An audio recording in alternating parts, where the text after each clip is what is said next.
Hi, this video is from interview.com. Interview.com is a job portal. If you're looking for a job, you can post your resume with us. In this video, I'm going to talk about Spring 3 framework Hello World application using annotation. So, Spring 3, more than Spring 3 versions, you can use annotations. We don't have to use XML file for your configuration. So, let's see a simple application so that you can understand. So for Spring 3.x, Javaconfig features are included in Code Spring module. It allows a developer to move all the bean definitions and Spring configuration out of XML file into a Java class. So let's see an example. I have written an app config. This is the annotation you have to use, art configuration. If you see this art configuration comes from Spring framework. Okay, so first step is you have to have a class, public class, and you have to have art configuration annotation. So that means this class is going to have the bean definitions. So earlier we used to have bean definitions in the XML file. Now we are going to have in the Java class itself. So if you see, I have written one bean definition. If you see that at bean I have used, at bean annotation I have used, and I am using the bean name. If you see at bean, that bean is coming from Spring framework. Okay, so I have created a single bean definition in the configuration file.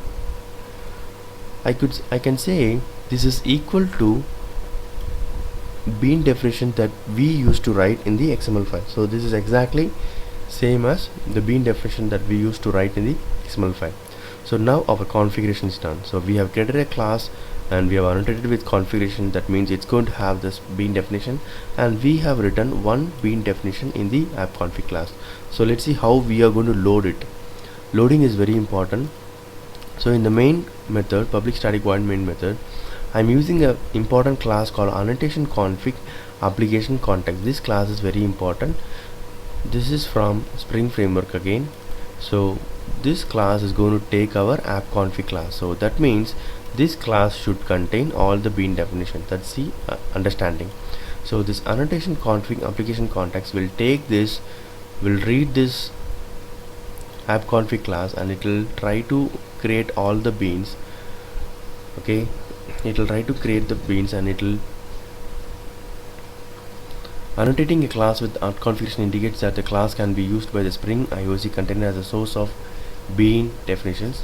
The add bean annotation tells Spring that a method annotated with add bean will return an object that should be registered as a bean in the Spring application context. So what exactly happened here is annotation config application context will load this class, read all the bean definitions, and it will register in the context. So now our context will be ready with all the bean definitions that we have given here. Okay, so now using the context I can say get bean of allow bean. Let's debug this so that we can understand.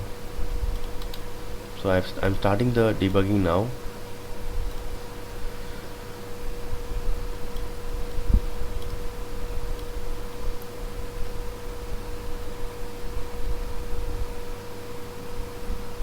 It's starting it.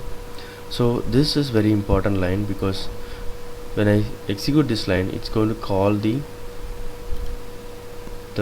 constructor of this bean. This is the bean I want.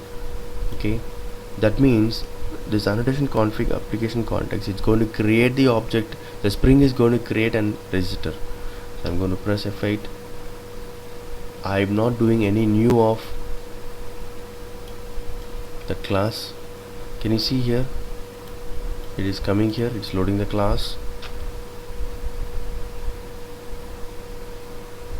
Okay, so it loads the class and it created the object, and now we are going to get this object and